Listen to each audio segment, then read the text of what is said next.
Il est opérateur économique, conseiller municipal au titre du bloc républicain BR. Il était, il y a un an, presque à la tête des mouvements OB26.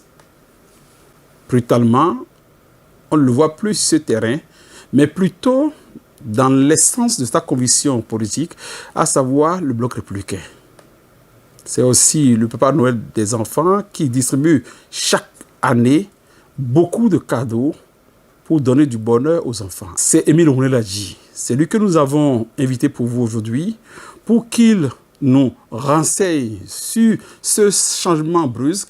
Qu'est-ce qui a été derrière cette option et comment on peut avoir décidé de soutenir la candidature d'un ami du chef de l'État et de faire volte-face aussitôt pour revenir dans ses vieilles amours, à savoir soutenir son parti politique. Mesdames, Messieurs, merci de nous choisir et de venir sur votre rendez-vous préféré, le Grand Oral.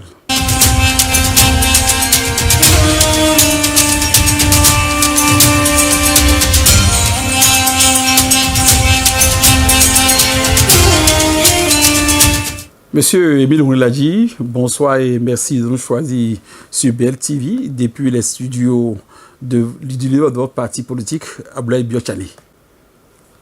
Bonjour, chers journalistes. Merci, cher invité. Et j'anime cette émission, comme d'habitude, avec mon confrère Yacoubou Akilou. Yacoubou Akilou, merci d'être fidèle à ce rendez-vous. Merci, cher confrère.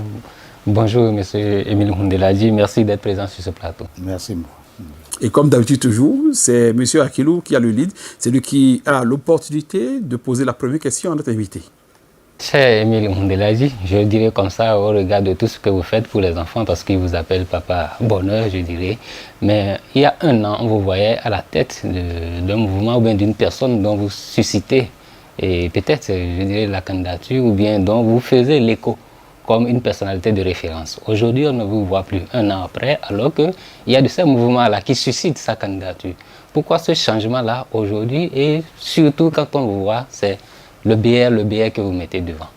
Qu'est-ce qui est à l'origine de tout cela? Merci, monsieur le journaliste. Comme vous le savez, moi, je suis un acteur politique. Et j'ai été sollicité par un mouvement, OB 2026. Depuis un an, je les ai accompagnés.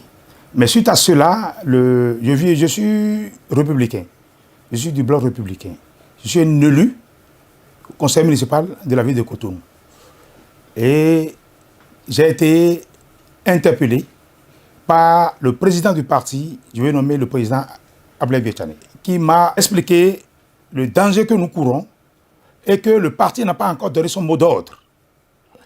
Et que nous venons d'un parti politique, et il faut que nous respectons l'engagement que nous avons pris avant d'être sur la liste et de notre parti bloc républicain. Donc, de respecter les choses. À partir de ce jour, moi, je suis sorti de ce jeu. Je me suis mis à la disposition de vos partis. D'ailleurs, vous allez constater que ces derniers temps, je bouge trop dans les hameaux, je bouge trop dans les quartiers, en portant le drapeau du bloc républicain. Donc, pour moi, le bloc républicain est mon parti et je suis à part entière républicain. Monsieur Émile Rouneladji, qu'est-ce qui a motivé cette parenté-là au profit des mouvements O26, alors que votre parti n'avait rien dit au départ? Bon, vous voyez, si tu es un acteur politique, les gens vont chercher à ce que tu accompagnes les mouvements. Et voilà, celui dont on parle, on dit l'ami de mon ami est mon ami. Il est presque tous les jours avec le chef d'État. Moi, je croyais que c'était le chef d'État qui était derrière. Après avoir été appelé par le président de mon parti, qui m'a expliqué que non, qu'on doit attendre le mot d'ordre de mon parti, même si c'est moi-même qui vais être candidat en 2026, et que je dois attendre que le candidat donne son mot d'ordre. Et que depuis, j'avais fait ça. Donc, je me suis arrangé. Je me suis arrangé et vous allez constater, comme je viens de le dire tantôt, que je suis mis à la disposition de mon parti. Je suis républicain. Voilà. Et vos amis du mouvement OB26, est-ce qu'ils vous ont lâché, ils vous ont laissé ou bien continuent de vous tenir, de vous solliciter? Je vais parler de moi-même. Moi, Rondé l'a dit, vous allez constater, je suis républicain, je suis blanc républicain, que mes amis continuent ou pas, ça n'engage que. Moi, je me suis mis à la disposition de mon parti. Mais dans votre parti, il y a messieurs Adéhi, messieurs Béanzin Frédéric, qui, eux, sont dans le mouvement. Est-ce que, puisque le parti ne les a pas punis, pourquoi vous avez eu peur de les soutenir dans ce mouvement et de revenir à vos vieux amours, quel le bloc républicain uniquement? Voilà, chacun avec son ambition, son degré de comprendre les choses. Dès que tu viens d'un parti politique, dès que tu viens d'un parti politique, tu es un élu d'un parti politique, alors il faut respecter les mots d'ordre du parti. Qu'est-ce que vous conseillez au niveau du parti par rapport à Frédéric Béanzin et puis les autres qui continuent de soutenir ces mouvements malgré les dénonciations par voie de presse, surtout que le chef d'État n'a rien dit dans ce sens-là? Justement, comme je viens de le dire tantôt, ce rôle incombe directement l'hiérarchie. Moi, l'hiérarchie a fait son job, ils m'ont appelé, je suis venu et j'ai respecté les paroles du président Ablaye Biachane. Donc, je ne sais pas si le même scénario a été fait à leur niveau. Donc, chacun défend son église, chacun se défend. Donc, moi, je me suis rangé pour être, comme je viens de le dire tantôt, pour être à la disposition de mon parti, le Bloc républicain.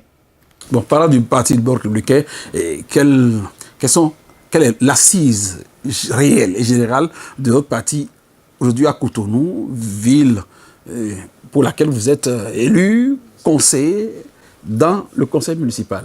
Qu'est-ce que le BR vaut aujourd'hui sur le terrain? Aujourd'hui, vous devez constater que les données ont changé.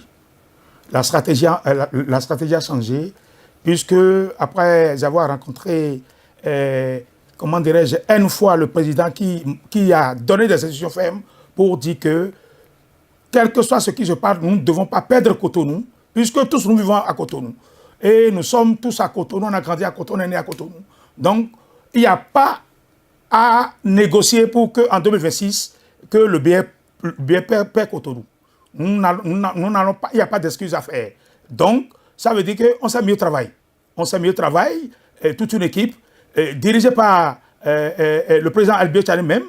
Et nous passons de quartier, dans les arrondissements de quartier, pour passer l'information, revoir comment dirais-je, les cellules, pour voir dans quelle dimension nous pouvons continuer les choses. Est-ce qu'aujourd'hui, au regard des dernières élections législatives où les démocrates vous ont damé le pion, est-ce que vous pensez pouvoir vous relever après cette chute-là au niveau de la mouvance? Justement, c'est pour cela qu'on a été instruit. Comme je viens de le dire tantôt, c'est pour cela qu'on a été instruit par le président pour dire que, bon, maintenant, revoyez les troupes, revoyez les éléments pour que ce qui s'est passé, s'est passé. Mais cette fois-ci, qui ne m'a plus pardonné. Nous sommes là pour un travail et il faut le faire et très bien. Donc, c'est pour cela que tous les éléments, certains élus municipaux, ont commencé justement par mouiller le maillot, aller sur le terrain. Et vous voyez, en 2026, on va tous apprécier. Vous avez lancé un gros défi, c'est vrai. Et on sent déjà votre activisme sur le terrain. Vous avez été récemment appelé par tous les enfants de certaines écoles, Papa Bonheur. Monsieur Ounladi qui sort si tant de cadeaux. Cette attention particulière à l'endroit du volet social. Monsieur Ounladi n'étant pas il est élu, mais n'est pas nommé. Où est-ce que monsieur Ounladi trouve de l'argent comme ça pour être à la disposition du bas peuple? Bon, moi je suis un opérateur économique et vous avez vu, tamponné par le chef d'État, le social, Guidio. Donc nous devons l'accompagner. Chaque citoyen doit accompagner le chef d'État. Le chef d'État, ça ne peut pas tout faire. Et ça a été martelé par Ablaye Biachane. Ablaye Biachane est clair. Si vous pouvez quelque chose, vous pouvez donner un sachet d'eau à quelqu'un, faites-le au nom du parti. Donc c'est clair, c'est pour ça que nous accompagnons le chef d'État dans ce sens. Est-ce que, bon, au niveau de vos actions que vous menez au niveau de parcours, est-ce que, de Cotonou plutôt, est-ce que vous pouvez l'étendre au niveau des autres communes? Parce que les gens ont besoin aussi de ressentir ce bonheur, surtout les enfants. Oui, moi je suis à Cotonou.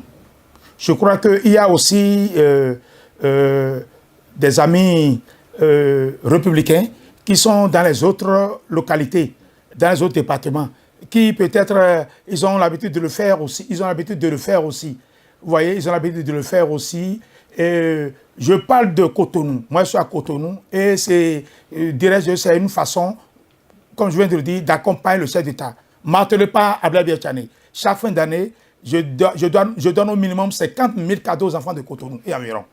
Donc, je me suis déjà préparé pour ça, pour la fin d'année 2024.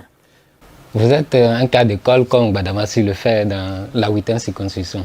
Vous avez certainement des conseils à donner pour que les gens puissent vous suivre dans cette dynamique. Parce que quand c'est bon, il faut apprécier et appeler pour que d'autres puissent suivre. Quel message vous avez à lancer, par exemple, aux autres conseillers municipaux des autres communes?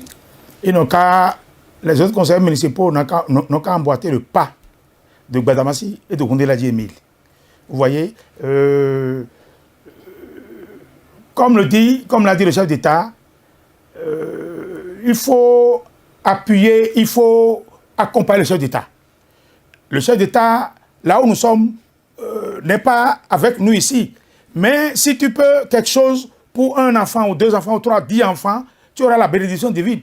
Donc, il n'y a pas raison, tu es un homme politique, il n'y a pas raison pour dire que de ne pas accompagner le chef d'État dans ses œuvres. Vous voyez? Donc, ce qui est sûr, celui qui n'a pas fait aujourd'hui, le fera demain. Monsieur Akilou, oui. Profitez après l'émission pour demander à ce que monsieur Gondeladji, qui est souvent en Chine, qui nous amène des caméras, des drones et autres pour corser notre patrimoine au niveau de cette télévision. Mais avant, on peut recevoir monsieur Gondeladji sans lui poser la question de l'heure, à savoir le code électoral.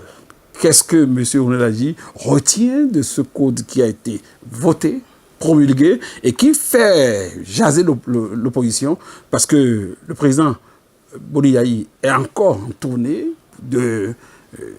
où il dit ses ressentis sur ce même code. Qu'est-ce que M. Gondeladji en dit? Ce que je sais que le code électoral qui a été voté est une très bonne chose. Il faut siffler la fin de la récréation. Les partis politiques qui n'ont pas de poids sur le terrain n'ont qu'à s'arranger. Ils n'ont qu'à s'allier, se regrouper en un bloc pour aller aux élections. Ça, là, c'est un truc clair. On ne va pas marchander ça. On dit, moi, je parle de mon parti Bloc républicain. Nous sommes sereins. Je suis serein que nous aurons au-delà de 20%, 22%, 27%, 30% à Cotonou. Vu ce qu'on est en train de faire sur le terrain actuel, attention, on a le temps de constater que les soldats de Blaise Diagne, ils sont à l'œuvre. Ils sont sur le terrain. Bien. Monsieur Gondeladji, y a-t-il un mot de fin, comme on le dit, de manière classique? Oui, je viens. J'ai une question, comme vous l'avez dit, moi je pose ma demande. Donc n'oubliez pas, éventuellement, si vous allez du côté de la Chine, nous aussi, nous avons besoin de ressentir Papa Bonheur ici. Il n'y a pas de problème. Il est trop gentil. Alors, est-ce que M. Gondeladji a un mot de fin? Bon, c'est de demander aux uns et aux autres de se calmer. Et que, vraiment, depuis 1990, je n'ai pas vu le travail que le chef d'État, Patrice Talon, est en train de faire. Je ne l'ai pas vu. Tout est comment dirais-je, palpable. Tout est devant tout le monde. Donc, aujourd'hui, moi, je le regrette déjà. Nous le regrettons déjà. Et s'il fallait faire plus, on va lui demander de continuer. Mais on n'a pas le pouvoir, puisque c'est quelqu'un de principe. Il a dit qu'il fallait 2 ans, 2 ans est parti. Mais celui qui va, il est le seul qui va nous doiter. Celui-là est bon, suivez-le pour continuer l'œuvre. Voilà. Merci, M. Gondeladji. Merci, Yakubu Akilou, de m'avoir accompagné durant ce périple. Chers amis téléspectateurs et internautes. Vous l'avez compris, M. Onalaji, qui avait en temps choisi de rester dans la filière de suscitation de candidature Le Bokor, a très vite compris que l'ordre ne venait pas du chef de l'État, encore moins des leaders des partis politiques de la mouvance. Aussitôt, il a rebroussé chemin et il est revenu à ses vieilles amours, que celle de rester dans son parti pour donner des chances au parti et permettre au président de la République de nous choisir un valeureux cheval qui va continuer l'œuvre. C'est ce qu'il a échangé avec nous. Et merci de nous avoir choisis et on prend le rendez-vous très prochainement pour un autre numéro. Merci à vous tous.